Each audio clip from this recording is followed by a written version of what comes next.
மற்றும் ஒரு அண்மை செய்தி, திருவள்ளூரில் உள்ள கேக் கடையில் அதிமுக நிர்வாகி ரகளையில் ஈடுபடக்கூடிய சிசிடிவி காட்சிகளை நாம் பார்த்துக் கொண்டிருக்கிறோம். இது குறித்தான கூடுதல் தகவல்களை தருவதற்காக நமது செய்தியாளர் சுதாகர் இணைப்பில் இருக்கிறார். சுதாகர் வணக்கம். இந்த தகராறு எதனால ஏற்பட்டுச்சு, உங்க விரிவான தகவல்களை சொல்லுங்க. வணக்கம் ராதிகா.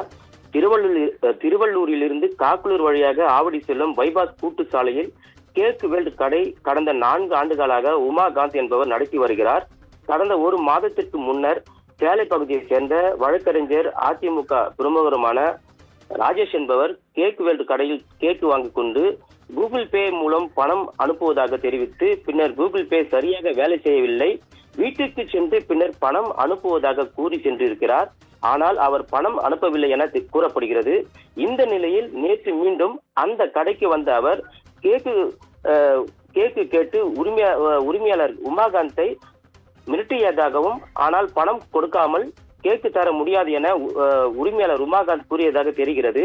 இந்த நிலையில் 4 பேர் கொண்ட கும்பலுடன் கடைக்கு வந்து கடையில் இருந்த உரிமையாளர் உமாகாந்த் மற்றும் கடையில் பணிபுரியும் பெண்கள் ஆகியோரை கேக்கு கேட்டு மிரட்டியதுடன் கடையில் இருந்த கம்ப்யூட்டர் மற்றும் கண்ணாடி பொருட்களை அடித்து நொறுக்கியதுடன் கல்லாப்பெட்டியும் அடித்து நொறுக்கி இருக்கிறார்.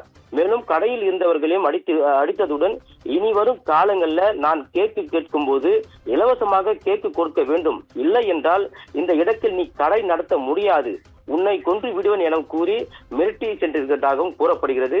இந்த நிலையில் கடையை அடித்து நொறுக்கிய வீடியோ காட்சிகள் தற்போது சமூக வலைதளங்களில் வைரலாகி பெரும் பரபரப்பையும் அதிர்ச்சியும் ஏற்படுத்தி இருக்கிறது. சம்பவம் குறித்து கடை உரிமையாளர் உமாகாந்த் திருவள்ளூர் நகர காவல் நிலையத்தில் புகார் அளித்திருக்கிறார்.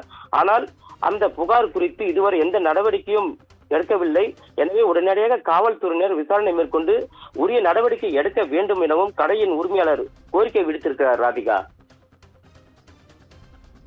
தகவல்களுக்கு நன்றி சுதாகர்.